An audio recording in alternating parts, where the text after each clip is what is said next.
ہمارے ایک نجیب صاحب ہیں، ان کے ماشاءاللہ 8 بچے ہیں الحمدللہ. تو وہ نجیب صاحب جب وہ گئے اپنا ٹری دیکھنے کے لیے تو 12 بچے نکلے ان کے. اب وہ 12 بچے نجیب ایوب بھائی کے.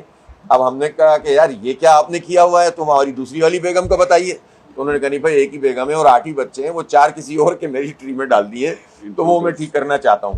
بہرحال ہم نے ظاہر ہے کہ ابھی کچھ چیزیں ایسی ضرور ہیں کہ جس کو دیکھنے کی ضرورت ہے، کہ چونکہ بعض جعلی قسم کی چیزیں لوگ کرنے کی کوشش کرتے ہیں. ہم تو پہلے دن سے یہ بات کہتے ہیں کہ مقامی حکومتوں کا نظام اگر بہتر طریقے سے پرفارم کرے اور اس کو سارے اختیارات مل جائیں تو یہ آوازیں ہی بند ہو جائیں گی کہ وفاق اور صوبہ، یہ سارے وفاق صوبہ یہ سب کرتے رہے ہیں، 40 سال سے لوگوں کو لڑاتے رہے ہیں، سندھی مہاجر تقسیم پیدا کرتے رہے ہیں، لیکن انہوں نے کچھ بھی نہیں کیا ہے. اس لیے سیدھا مسئلہ یہ ہے کہ جو پیسے وفاق سے صوبے میں آتے ہیں وہ صوبے سے مقامی حکومتوں میں کیوں نہیں جاتے؟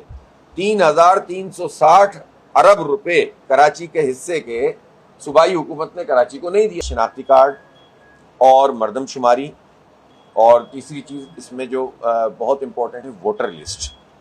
یہ چیزیں اب ایسی نہیں ہیں کہ ایک دوسرے سے جدا جدا ہیں. ایک ایسا سسٹم بننا چاہیے، ایسی قانون سازی ہونی چاہیے کہ جس میں یہ 3 مختلف ادارے مختلف کام نہ کریں. اس وقت ووٹر لسٹ بناتا ہے الیکشن کمیشن آف پاکستان، مردم شماری کرتا ہے بیورو آف اسٹیٹسٹکس، اور شناختی کارڈ اور پاسپورٹ شناختی کارڈ بناتا ہے ہمارا جو ہے وہ نادرا. اور پاسپورٹ کے لیے بھی ظاہر ہے آپ نے کولابریشن کی ہوئی ہے، لیکن وہ ہے بالکل الگ طریقے سے. تو میرا خیال ہے کہ اب دنیا میں جب آپ فنگر پرنٹس کے ساتھ ساتھ اب آپ آنکھوں کے امپریشنز بھی لے رہے ہیں، ریٹینا سے آپ چیزوں کو دیکھ رہے ہیں، تو اب کون سی چیز کی کمی رہ گئی ہے؟ ہر پیرامیٹر سے چیک کیا ہے تو یہ 3.25 سے 3.5 کروڑ سے کم آبادی کراچی کی نہیں بنتی، لیکن بدقسمتی سے اسے 2 کروڑ 3 لاکھ پر پچھلے 2022 میں کر کے نمٹا دیا گیا. اگر نادرا کو یہ کے ساتھ اس کو سنک کر دیا جائے، ووٹر لسٹ کو بھی، تو دھاندلی ختم ہوگی، اور اس کے ساتھ ساتھ جو ہے وہ اگر آپ مردم شماری کو بھی، تو ہمارا بہت بڑا مسئلہ ریزالو ہو سکتا ہے. سیلف سروس کاؤنٹر بھی پہلی مرتبہ ہم نے دیکھا ہے کہ جو یہاں شروع ہوا ہے، اور اب نادرا کی جو فیسلٹیز ہیں جس طرح کے ڈی جی صاحب بتا رہے تھے کہ اس میں امپرومنٹ آ رہی ہے. چند باتیں میں ضرور آپ کی خدمت میں عرض کرنا چاہوں گا. آج سے کوئی 7-8 سال پہلے کی بات ہے، 6-7 سال پہلے کی. بہت ظاہر ہے بہت شدید پرابلم سے نادرا کے آفیسز میں، اور خاص طور پر کچھ کمیونٹیز کو مارجنلائز کیا جاتا تھا، اور اس کے نتیجے میں بہت ساری رکاوٹیں تھیں، بلاک ہو رہے تھے، فلاں.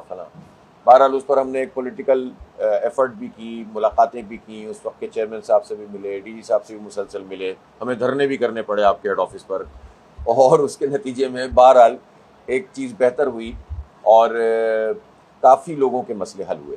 جو ایشو ہے وہ یہ ہے کہ ہم اب بھی یہ سمجھتے ہیں کہ ٹاؤن کے لیول پر میگا سینٹرز ہونے چاہیے، اس لیے کہ کراچی کی آبادی جو ہے وہ 3.5 کروڑ ہے. آپ کے ڈیٹا کے مطابق ہم تفصیل میں ابھی نہیں جاتے چونکہ آج ہم نادرا کے ساتھ موجود ہیں، ہم ابھی پرانی باتوں میں نہیں جاتے، لیکن جو مردم شماری بیورو آف اسٹیٹسٹکس نے کی ہے وہ ٹھیک نہیں ہے.